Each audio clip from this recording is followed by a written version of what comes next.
Assalamualaikum teman-teman semua. Kali ini kita akan masuk ke sesi jawab pertanyaan member. Nah, di sini saya akan bacakan pertanyaannya. Jadi, bagaimana cara mengatasi sandwich generation agar tidak tergantung pada anak? Nah, ini saya coba bahas satu saja ya topiknya. Jadi, gimana sih caranya biar kita sebagai orang tua itu tidak bergantung pada anak? Ya, cukup berhenti di kita aja lah sandwich gen itu.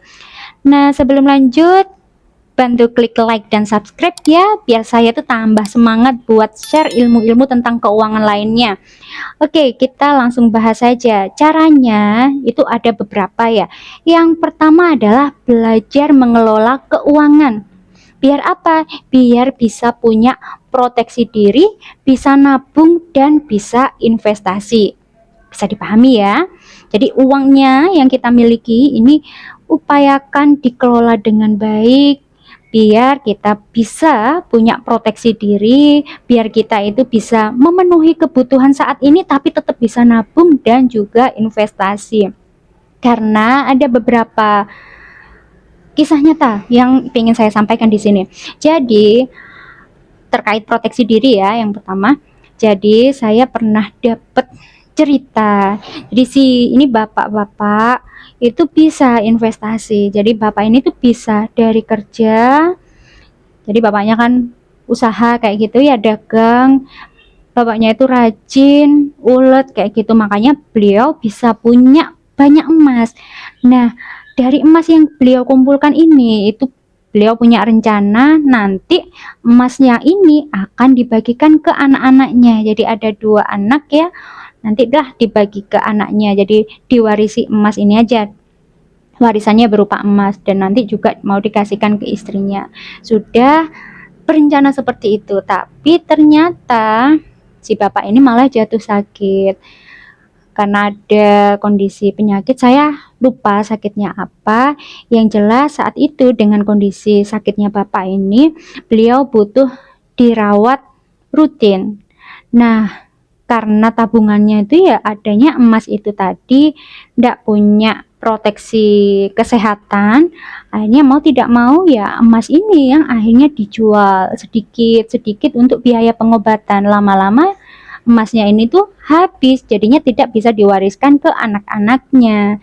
Nah, kalau kayak gini kembali lagi bisa invest tapi endingnya tetap butuh anak ya, butuh anak untuk merawat kayak gitu, untuk membiayai biaya pengobatannya. Jadi mengelola keuangan tuh penting, bisa investasi itu penting, tapi jangan lupa untuk punya proteksi diri. Minimal itu punya BPJS kesehatan lah ya, nggak harus asuransi kesehatan yang mahal, nggak harus. Bisa pilih yang terjangkau aja kayak BPJS kesehatan.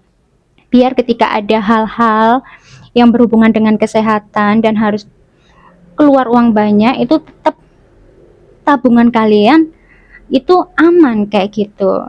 Nah, lalu kenapa perlu belajar mengelola keuangan? Nah, ini ada cerita yang menurut saya itu sangat menarik dan saya itu sangat ingin seperti ibu ini. Jadi ini ada ibu rumah tangga. Jadi yang kerja suaminya aja ya. Yang kerja itu suaminya aja, tapi beliau ini itu berhasil punya beberapa investasi. Ada logam mulia, ada surat berharga, kemudian ada deposito yang digunakan untuk memenuhi pengeluaran jangka pendek, dan juga ada saham yang rutin memberikan dividen atau semacam bagi hasil ya, karena sudah investasi di saham tersebut. Jadi menurut saya ibu ini tuh keren dan saya tuh pengen jadi ibu rumah tangga yang seperti ini. Nah, ketika suaminya meninggal, ibu ini sudah tidak khawatir lagi mau hidup dengan apa. Ya karena sudah ada banyak investasi.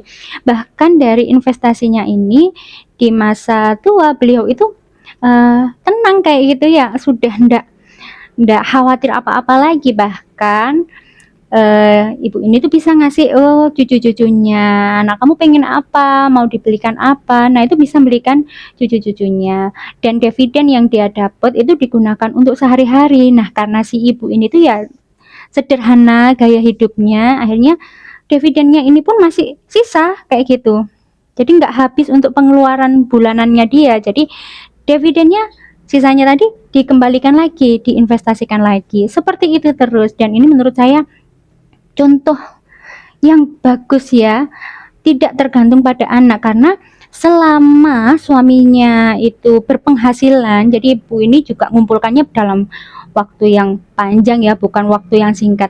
Ini ketika suaminya punya penghasilan, ini rutin ditabung, diinvestasikan di berbagai instrumen tadi. Jadi tidak hanya satu, tapi ada logam mulia, surat berharga, deposito, saham. Nah, ketika seperti ini, jadi selain belajar mengelola keuangan, kita juga perlu belajar investasi tadi ya.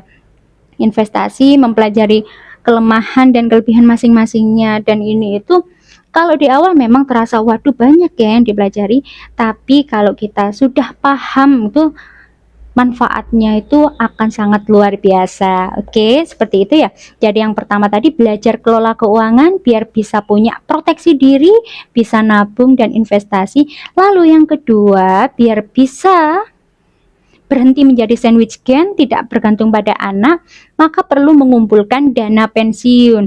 Ini ya hasil dari investasi tadi. Kalau misalkan kita di yang poin 1 tadi tidak bisa mengelola keuangan, maka kita akan sulit nabung.